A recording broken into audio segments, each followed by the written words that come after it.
Hola, salam fans Garuda. Kabar segar datang dari The God, Mr. Lapulga Lionel Messi, bahwasannya tim nasional Indonesia akan segera ketambahan 3 pemain naturalisasi keturunan Indonesia sekaligus yang sedang bermain di luar negeri. Dan nampaknya skill dari Mr. Lapulga ini cukup untuk ngegocek-gocek para dewan anggota DPR RI dalam edifikasi dan lobi-lobi tingkat tinggi saat sidang berlangsung tadi untuk mengesahkan 2 pemain ini agar masuk ke Piala Asia dan segera dikebut prosesnya. Kelanjutan tahapan proses naturalisasi 2 calon pemain tim nasional Indonesia yaitu Jai Noah Itzes dan Nathan Chow Aon ternyata sekarang sudah sampai di Komisi 10 DPR RI dan mereka akan melalui tahapan yang paling penting sebelum nantinya sampai ke Sekretariat Negara dan Kepres turun lalu Presiden tanda tangan lalu lanjut ke Kemenkumham wilayah DKI Jakarta untuk pengambilan sumpah menjadi WNI. Nah intinya ini kalau sudah pengambilan sumpah tinggal mengurus untuk peralihan alih federasi sehingga akhirnya nanti mereka bisa langsung berseragam tim nasional Indonesia dan mereka bisa langsung bergabung bersama skuad pasukan STY. Nah mungkin banyak yang bertanya-tanya kenapa justru proses dari Justin Hapner ini terasa lama? Ya mungkin disinilah jawabannya. Bisa saja PSSI menunggu kejelasan status Jay dan Nathan untuk dijadikan satu kloter bersama Hapner karena proses Hapner sendiri sudah sampai di DPR tinggal tanda tangan Kepres untuk kemudian diambil sumpah ke Kemenkumham. Seperti yang telah kita ketahui bersama bahwa untuk entry by name ke AFC Asian Cup sebentar lagi karena deadline-nya tanggal 10 Desember ini. Dan pada tanggal 10 itu pihak AFC sudah harus mengantongi daftar nama-nama pesertanya untuk bermain di Piala Asia Qatar 2023 yang berlangsung pada pertengahan Januari 2024. Nah, yang terpenting kan sekarang nama-nama pemain harus sudah masuk dulu. Ya, hanya saja sempat ke bawah nggak nih kira-kira 3 pemain yang lagi dikebut ini? Karena para penggawa timnas akan bertolak tanggal 20 Desember ini untuk melakukan TC di Turki yang diadakan selama 18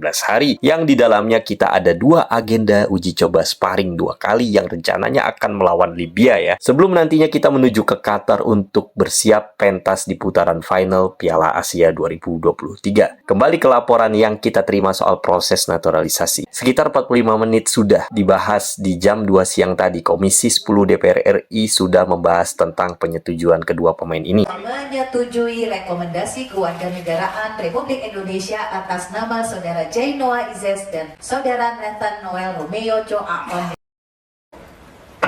Setelah dari sini tentunya mereka akan mendapatkan surat dari tanda tangan Presiden untuk pengajuan dari mereka ke Komisi 3 DPR saat berbicara bersama para anggota Dewan ini untuk kemudian menyetujui Jai Itzes dan Nathan Chow menjadi warga negara sekaligus melanjutkan proses ini ke tahap berikutnya dan sudah selesai. Meski kedua pemain tersebut tak dapat hadir karena sedang ada kompetisi di klubnya masing-masing, namun proses keduanya tetap berlangsung hingga pengesahan yang ditunggu-tunggu ini turun dan telah disetujui. Nah, nantinya dari sinilah mereka bertiga, Jai, Nathan, dan Hapner akan dibawa untuk tanda tangan bersama ke sekretariat hingga Kepres turun. Dan dalam waktu dekat mereka bertiga ini langsung datang ke tanah air untuk pengambilan sumpah. Ya, jadi nanti setelah mereka menyanyikan lagu Indonesia Raya, mereka akan tanda tangan lalu paspor dan KTP mereka akan turun sehingga akhirnya mereka sah jadi WNI. 3 pemain keturunan ini dan langsung bergabung ikut TC ke Turki untuk seleksi masuk ke skuad inti yang akan dibawa STY nantinya. Selama proses ini dikebut dan berjalan sesuai harapan karena kita berkejaran dengan waktu dan Pak Ketum PSSI sudah mendorong untuk dipercepat prosesnya agar nama ketiganya masuk dalam daftar skuad Sinteyong di Piala Asia nanti. Kalau hanya 23 pemain yang akan dibawa, saya optimis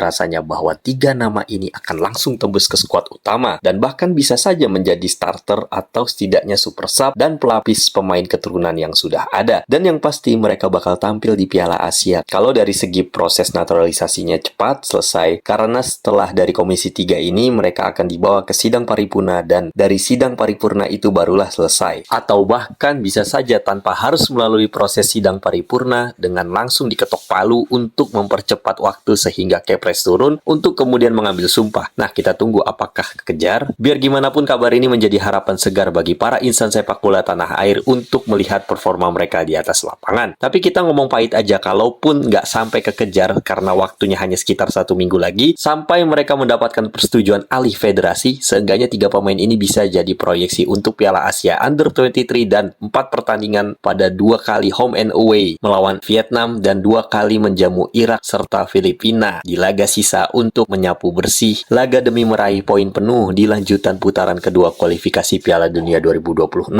Kadang kalau lagi kayak gini-gini masih ada aja yang suka nanya, terutama dari negeri sebelah ya. Kenapa kalau ternyata ini pemain kacukan masih aja harus dinaturalisasi? Bukannya ia tinggal memilih kewarganegaraan? Yaitu kalau mereka masih muda. Lah kalau mereka sudah lewat dari 18 tahun umurnya, tentunya mereka harus dinaturalisasi lah.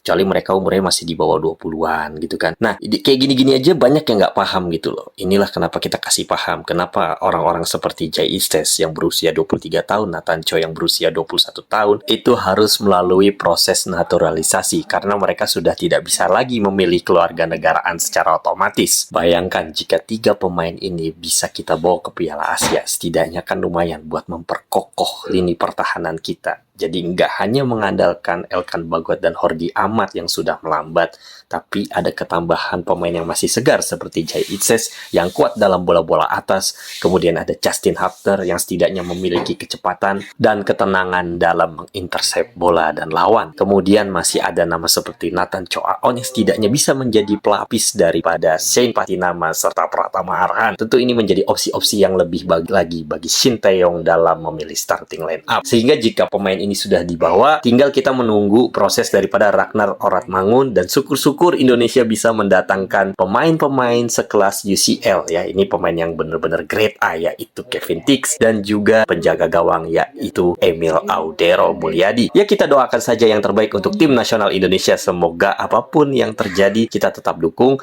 dan setidaknya dengan dipenuhinya kebutuhan dari Shin Tae-yong ini sudah tidak ada alasan lagi bagi Shin Tae-yong untuk gagal di kualifikasi Piala Dunia dan juga setidaknya tidak terlalu terpuruk di Piala Asia nantinya. Sampai di sini pembahasan terkini tentang perkembangan terakhir proses naturalisasi Jay Istes dan Nathan Cho Aon untuk kemudian bergabung dengan Justin Hubner demi bisa memperkuat timnas di Qatar nanti. Kita doakan saja semoga saset-saset cepat bisa selesai, segera selesai. Terima kasih telah menonton. Let the comment below. See you and thanks for watching.